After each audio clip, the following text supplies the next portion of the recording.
المدثر قم فأنذر وربك فكبر وثيابك فطهر والرجز فاهجر ولا تمنن تستكثر ولربك فاصبر فإذا نقر في الناقور فذلك يومئذ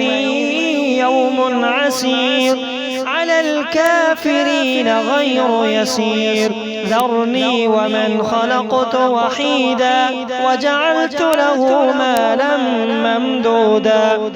وبنين شهودا ومهدت له تمهيدا ثم يطمع أن أزيد كلا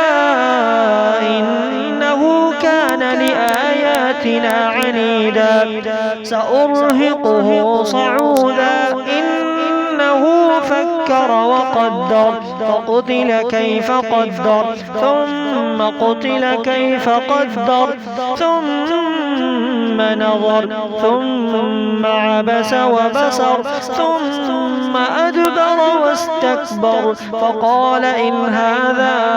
إلا سحر يؤثر إن هذا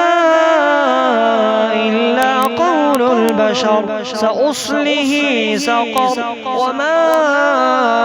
أدراك ما سقر لا تبقي ولا تذر لواحة للبشر عليها 19 وما جعلنا أصحاب النار إلا ملائكة وما جعلنا عدتهم إلا فتنة للذين كفروا ليستيقن الذين أوتوا الكتاب ويزداد الذين آمنوا إيمانا ولا يرتاب الذين أوتوا الكتاب والمؤمنون وليقول الذين في قلوبهم مرض والكافرون ماذا أراد الله بهذا مثلا كذلك يضل الله من يشاء ويهدي من يشاء وما يعلم جنود ربك إلا هو وما هي إلا ذكرى للبشر كلا والقمر والليل إذ أدبر والصبح إذا أسفر إنها لإحدى الكبر نذيرا للبشر لمن شاء منكم أن يتقدم أو يتأخر كل نفس بما كسبت رهينة إلا أصحاب اليمين في جنات يتساءلون عن المجرمين ما سلككم في سقر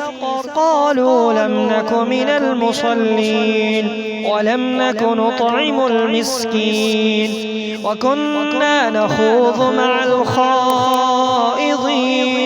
وكنا نكذب بيوم الدين حتى أتانا اليقين فما تنفعهم شفاعة الشافعين فما لهم عن التذكرة معرضين كأنهم حمر مستنفرة فرت من قسورة بل يريد كل امرئ منهم أن يؤتى صحفا منشرة كلا بل لا يخافون الآخرة كلا إنه تذكرة فمن شاء ذكره وما يذكرون إلا أن يشاء الله هو أهل التقوى وأهل المغفرة.